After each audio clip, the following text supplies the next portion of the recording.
Share बाजार के बारे में जैसा आप सोचते हैं हमेशा वैसा होता नहीं है, क्योंकि अगर आपकी सोच के हिसाब से चलेगा तो फिर तो आपको ही धनवान कर देगा। और शेयर बाजार का एक छुपा हुआ सच ये है कि वो सबको धनवान करने के लिए नहीं बैठा है। कुछ ही समझदार लोग यहां पर धनवान होते हैं, धन कमाते हैं। और विडंबना यह है कि एक आदमी से दूसरा आदमी कमा रहा होता है। फ्यूचर ऑप्शन में ये चीज ज्यादा होती है, कैश में कम होती है। और एक कहावत बिल्कुल सही है कि शेयर घूम फिर कर अपने असली दावेदार के पास आ जाता है, और आता कब है? मंदी के समय में। मैंने बोला मार्च मारक है, मार्च मारक है। निफ्टी बढ़ रही थी और shares, stocks, mid cap, small cap गिर रहे थे। और अप्रैल के लिए मैंने बोला कि अप्रैल मुक्ति है, तो देखिए निफ्टी गिर रही है लेकिन स्टॉक्स बढ़ रहे हैं। कुछ नहीं, थोड़ी बहुत नहीं, बड़ी ज्यादा हरियाली आपको आपके पोर्टफोलियो में दिखाई पड़ रही है। आपके पोर्टफोलियो के स्टॉक गुनगुना रहे हैं, चहक रहे हैं, क्योंकि प्रॉफिट दिख रहा है उसमें। तो निफ्टी बढ़ रही थी मार्च में और स्टॉक गिर रहे थे। समझ नहीं आ रहा था यार मेरा पोर्टफोलियो क्यों लाल है। वही अप्रैल में हो रहा है कि निफ्टी गिर जाती है लेकिन स्टॉक हरे हरे हैं।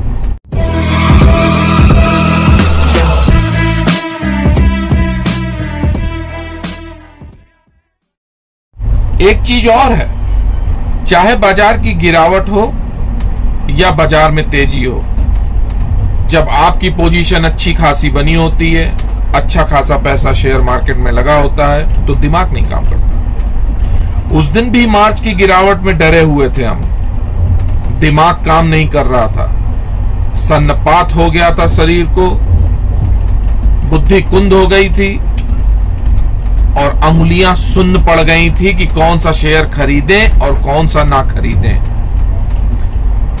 ये हिल रहा है थोड़ा सा कैमरा, शिरडी यात्रा पे हैं, सोचा कुछ गुनगुना लें, कुछ आपको बता दें। बैठे बैठे वीडियो बनाने का मन हुआ, बना दें। जब पोर्टफोलियो लाल से हरे हो गए, थोड़ी चेहरे पे मुस्कान आ गई है, खुशी हो गई है, तब भी दिमाग नहीं काम कर रहा है। खुशी के मारे फोमो के शिकार हुए जा रहे हैं कि यार मार्च में नहीं खरीदा, कुछ यहां पर खरीद लिया जाए। तो भागते शेयर के पीछे भाग रहे हैं, तब भी दिमाग आपका सही से काम नहीं कर रहा है। तो फिर करें क्या ऐसी स्थिति में? बाजार गिरे बढ़े तो करें क्या? तो मैं जो करता हूं वो बता रहा हूं। बाजार की गिरावट हो या बाजार की तेजी हो, 10% अपने मतलब भर का काम कर लीजिए, यानी कि अपना कर्म कर लीजिए। इसके बाद फल की इच्छा मत रखिए। 90% साक्षी भाव से देखते रहिए बाजार को।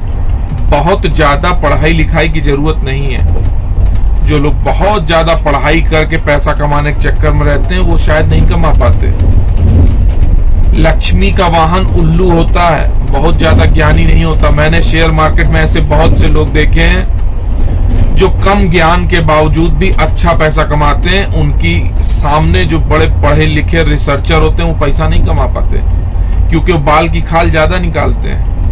हमेशा बाल की खाल निकालना अच्छी बात नहीं है। बाजार में थोड़ा सा अनुभव हो और बहुत सारा आपका परमात्मा पर विश्वास हो, बस यही जरूरी है। पहाड़ जैसा धैर्य हो। अगर ये छोटी छोटी चीजें हैं आपके पास, अगर ईश्वर पे विश्वास है और अपना काम पूरी श्रद्धा से, सबूरी से, ईमानदारी से कर रहे हैं, तो फिर देखिए कैसे अपेक्षा के अनुरूप सार्थक परिणाम खुद ब खुद आपकी झोली में आकर गिर पड़ते हैं। बात छोटी सी बताई है, लेकिन कहते हैं ना, देखन में छोटे लगे घाव करें गंभीर, तो वही वाली बात है। बाजार में कभी मेरी साइकोलॉजी के हिसाब से काम करके देखो, पैसे तो मिलेंगे ही, साथ में शांति संतुष्टि का भी अनुभव होगा। पैसा जब आनंद से कमाया जाए, बहुत ज्यादा बेफिक्री से कमाया जाए तो मजा आता है। फिकर बहुत है, ऑप्शन फ्यूचर में पोजीशन बनी है, लेवरेज है, मार्जिन फंडिंग किए हुए हैं और रात की नींद हराम है। रात की नींद आना बहुत जरूरी है। आज ही किसी लड़की का फोन आया, मैसेज आया। मैसेज क्या आया, वो अपना दुख मुझसे शेयर कर रही थी, ना नाम बताएंगे ना गांव बताएंगे। बस इतनी सी बात थी कि कुछ नहीं, अपने बॉयफ्रेंड के ही खाते में खेल बैठी ऑप्शन फ्यूचर, और 1 लाख का घाटा था। फिर कोई उनको टेलीग्राम मिल गया जिसने उनका घाटा 10 लाख कराया। उस टेलीग्राम ने और पोजीशन बनवाई और आस भरी कि ऐसा नहीं वैसा हो जाएगा, 1 लाख कवर हो जाएगा। 1 लाख कवर करते करते 10 लाख का घाटा हो गया। ऑप्शन फ्यूचर से बहुत ज्यादा दूरी बना के रखनी है। कैश में हमको कमाना है, बहुत ज्यादा पैसे नहीं कमाने, थोड़े से ही पैसे कमाने हैं। बस उतने पैसे कमा लोगे तो भी काम बन जाएगा। ठीक है, तो एक छोटी सी बात आपको समझाई मैंने। थोड़ा सा बाजार का अनुभव और बहुत सारा परमात्मा पर विश्वास आपको अच्छा पैसा बना के देगा शेयर मार्केट में। बहुत लालच मत करिए और बहुत ज्यादा करोड़पति बनने की कोशिश मत करिए। इतनी जल्दी सब करोड़पति नहीं बनते हैं, बनते हैं 15-20 साल लगते हैं। मैं कहता हूं जो 15 साल रुक गया इस बाजार में वो करोड़पति, बशर्ते ये बाजार ही 15 साल नहीं रुकने देता। कितने लोगों को तो मार्च में ही बाहर कर दिया इसने। अभी मार्च जब मारक था, पोजीशन बेच के बाहर हो गए। जो लोग बाहर हो गए वही फोमो का शिकार हुए हैं। अब बाजार कायदे से बढ़ने शुरू हुआ है, ये अप्रैल और मई में बढ़ेगा। लोग जो नीचे बेच के आए फिर बेचारे ऊपर खरीदेंगे। यही नाटक है। क्यों? अपने पे संयम नहीं रखा, विश्वास नहीं रखा, कन्विक्शन नहीं अपने शेयर्स पे। क्यों नहीं कन्विक्शन से? क्योंकि टिपबाजी वाला बाजार है। आप जो शेयर खरीदते हैं उसका रिसर्च ही नहीं करते, उसके बारे में समझ ही नहीं है। तो जब समझ नहीं है, बाजार गिरता है, वो शेयर गिरता है, तो आपको लगता है यार हम फंस गए। जबकि असलियत ये है कि अगर अपने शेयर पे विश्वास है, शेयर अच्छे चल रहे हैं, ये देखो ट्रेन जा रही है,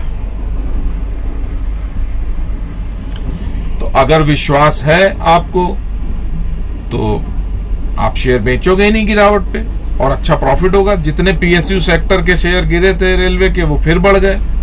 अब लोग डरे हुए थे कि इतने बढ़ गए, टीवी में कुछ बता रहे हैं, यूट्यूबर कुछ बता रहे हैं, तो इसी चक्कर में आदमी जाता है फंस। मेरी बात अगर अच्छी लगी हो तो इस वीडियो को जरूर लाइक करिएगा, आनंद भाव चैनल को सब्सक्राइब करिएगा। आज के लिए इतना ही, नमस्कार।